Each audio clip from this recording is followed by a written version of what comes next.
Alright, I just got back from One Piece Film Red. I just saw it in theaters on opening night.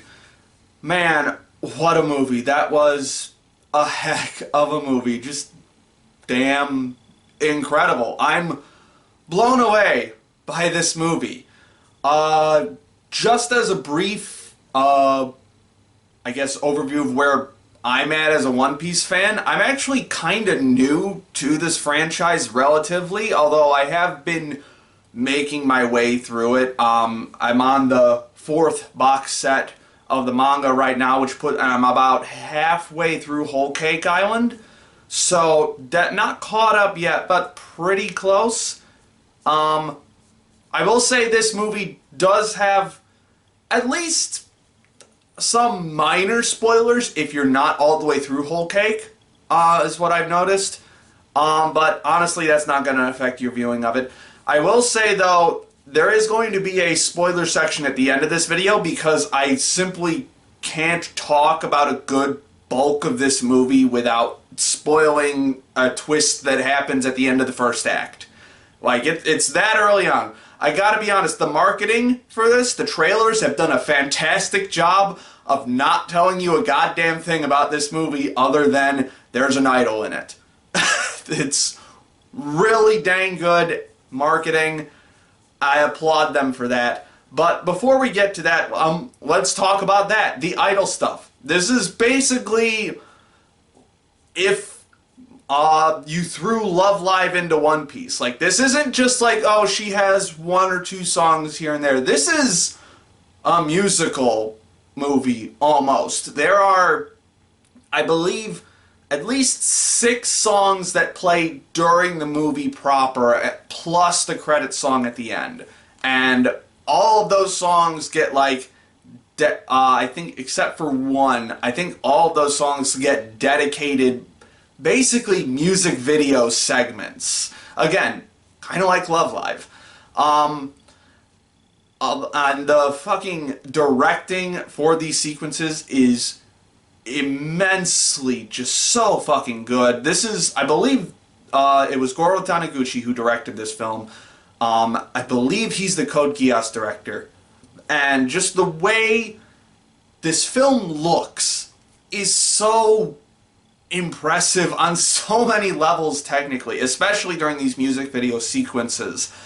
Just the explosive use of color and the framing, the designs of the characters, the way that the designs shift art styles through these music video sequences. I've made if you've been following my seasonal wrap-up series, I've made a lot of comments about what I call Technicolor vomit. And when it's used correctly versus when it's not. Most of the time, people don't tend to use it well. This movie is an example of when it's used really well. The color direction for this movie, not even just in the video, not just in the music video sequences, in the movie in general, is just so vibrant and explosive and lively, and it just makes you like well up inside with like excitement and happiness. This is such a very cool looking film.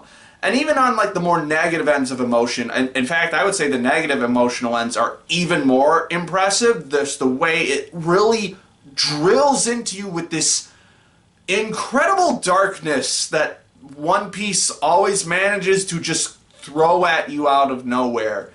One Piece has this like tendency to kind of lull you into a false sense of security almost with how wacky the comedy hijinks are, and then all of a sudden it just throws something immensely dark at you, but it still manages to make it fit, and this movie does that really well. We'll get into that a bit later, but the art direction for those particular moments is just so on point. The use of digital effects to create some stuff that I honestly have not seen in anime before is just truly remarkable. This is probably the most experimental shonen spin-off film I've ever seen. And it is all to its benefit. This was an incredible looking movie. And even in just the stuff that's more plainly animated, it's just really fun to look at. Like, especially, this is One Piece in a post-Wano art style. Like, we've got some of the best animation that One Piece has ever seen. The fight sequences in this film are incredible. There's just something about the pacing of it, the editing and the cutting of it that just makes it so intense and non-stop. And that's sort of what the film overall, too. This is a very non-stop kind of film. With the exception of like one or two very brief moments, this film never slows down once that first act twist gets underway. It is just so tightly paced. This did not feel like 2 hours at all. Like, maybe at the very, very end I just started to notice it, but this did not feel like a 2-hour movie at all, even though it was almost a 2-hour movie. And aside from the visuals, even on the audio end, this is just so incredibly impressive. I mean, listen, if you're gonna make a film centered around an idol, you better come prepared with some solid singing. Fortunately, they got Otto to do the singing voice for Uta, who is the idol character in this film. And I only knew about Otto through one song before this, and I only knew about that one song because it was covered by Mori Calliope. And that song is awesome. I actually do prefer the Otto version of it. But that only gave me kind of a taste of Otto. I'm like, okay, this is a singer that has a pretty strong voice. It's good casting. I was unprepared for how fucking good Otto is for these fucking songs. Like, within the first like few notes of her singing, I felt this sensation of power and just the power of this movie well up inside me. I was tearing up within the first song. That is how good her voice is for this music that's been composed for her. It is so... I'm blown away. I just bought the entire album for this movie before I started recording this on iTunes because I absolutely have to have these songs. In particular, Backlight is probably my favorite from this, and whichever one came after Backlight, I'm not sure which one that was off the top of my head, but I'll definitely know it a lot later. As a mild critique, though, I will say that there is a very noticeable difference between Otto and the regular voice acting voice for Uta, which I believe is done by Kaori Nakana, I think. Something along that lines. Now, I'm not saying Kaori is bad. In fact, she's just as good at voice acting as Otto is at singing. Like, she really nails Otto as a character across all emotional spectrums. And she's just damn good. But she does sound very different from Otto. So when there's a quick switch between the two, it really throws you off a little bit. So it is a noticeable critique, but both of them do such a damn good job at what they're doing that it's very easy for me to overlook. Let's see, aside from, I guess in more general, like, plot and character stuff, it was really cool to see some characters from the... You know what, I might as well, at this point, just give a basic summary of what I thought about the plot before I jump into some spoilers post first act. I'm not going to spoil the entire film, but I do need to spoil one particular point. So I guess in general, this film has a lot to say about trauma, about how people relate to other people, and just how one's upbringing can shape you and how art can be used as a method of saving yourself from the darkness around you. And that, yeah, is just really great front to back. Another minor critique, I guess, I just remembered is because so much of the visual component is so good, it ends with, the film does end up with some moments where it kind of feels like certain shots are just kind of afterthoughts. Like, there's all this really great framing and or just intricate color design and like shot composition and movement, and then it'll just like cut to a still shot that slowly zooms in on the character, and it does that like 4 or 5 times in the film, that particular shot, that it just feels like they could have done something else with it. If I were to guess, I would just say they ran out of time with when they were doing the other sequences, and since these were less important moments, they just kind of let them be more stereotypically anime in direction. So, a little bit of a letdown there, but it's not super noticeable throughout the whole film. It's just a few spots here and there. So, yeah, so that's my spoiler-free review of the film. We're going to jump into mild spoilers. Mostly just because I want to talk about stuff that's after the first act twist. But yeah, highly recommend this film. If you're even tangentially familiar with One Piece, if you know how One Piece works, go watch this.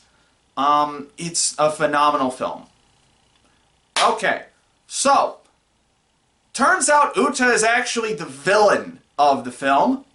Again, marketing did a real great job at not forecasting that at all, because for the entire like marketing campaign for this film, I thought Uta was going to be like a semi-damsel in distress kind of character, which thematically she kind of is, but also essentially at the first, like there's a twist at the end of the first act. I'm using first act very loosely because I don't think this is really structured like that kind of film. But essentially, partway through this film, it's revealed that Uta is basically trying to trap everyone in a never-ending concert so that she can free the world from the strife of pirates, of the world government, of the corrupt navy, and just have everyone join her in this basically in this new world she's trying to create.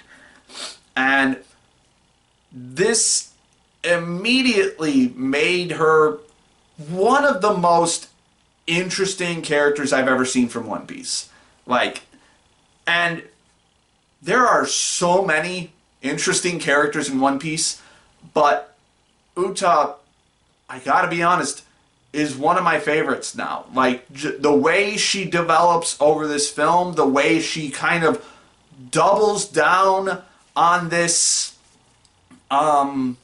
philosophy that she's trying to build up. It's a very simple, very childish philosophy, and that's kind of the point, because we find out in this film that she spends a lot of her youth completely isolated from the outside world, and that ends up making her ideology make a lot more sense, because she's basically turned into a sociopath to some degree.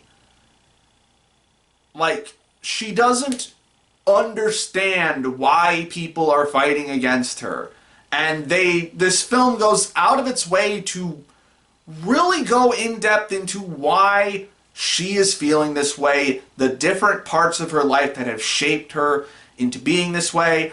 Her relationship with Luffy, her relationship with Shanks, her father. That's right, Shanks makes a brief appearance in this film, as you could tell by the poster. Not going to give anything away about that, but it is really damn cool. But just the way that Uta is so layered as a character, just the layers of contradiction and paradoxes in her ideology, the way she just constantly is forcing herself to double down in spite of the mounting evidence against her. And on top, but in the other end of that, just all of the reasons why she doubles down, why she continues to believe that what she's doing is right. This very quickly disintegrating psyche of hers into full-on madness. And also just her devil fruit power is just pretty cool. And they do have some really inventive ways of showing the different facets of that power. I love this character. I love her so much. And without spoiling it, the resolution to her character, I did not see coming at all. Like, there was a point where I thought, like, no, they're not going to do that, are they? I'll leave it at that. The ending to this film is easily one of the most memorable moments from any shonen movie I've ever seen. Like, this, I'll just say it, hands down, this is the best shonen spin-off movie I've ever seen. No, this is the best shonen movie I've seen, period. Like, this tops Demon Train by, or Infinity Train by, a long shot. Sorry, Mugen Train. I forgot that they fucking did the half and half title for that. This tops Mugen Train by a long shot. This tops Boruto by a long shot. I think I'm actually one of the people who actually really likes the Boruto movie. It tops The Last by a long shot.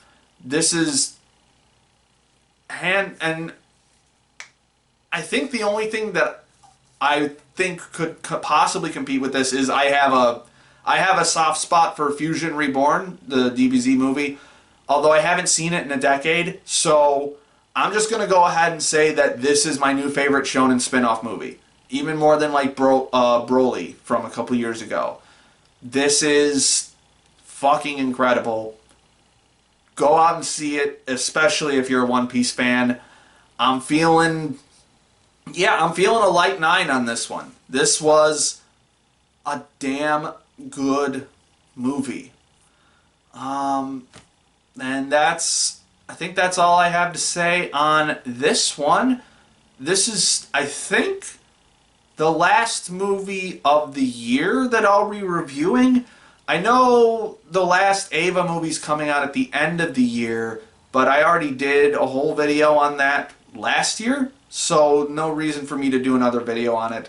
But if another movie pops up, I'll be sure to cover it. In the meantime, my name is Ember, and I'll see you next time.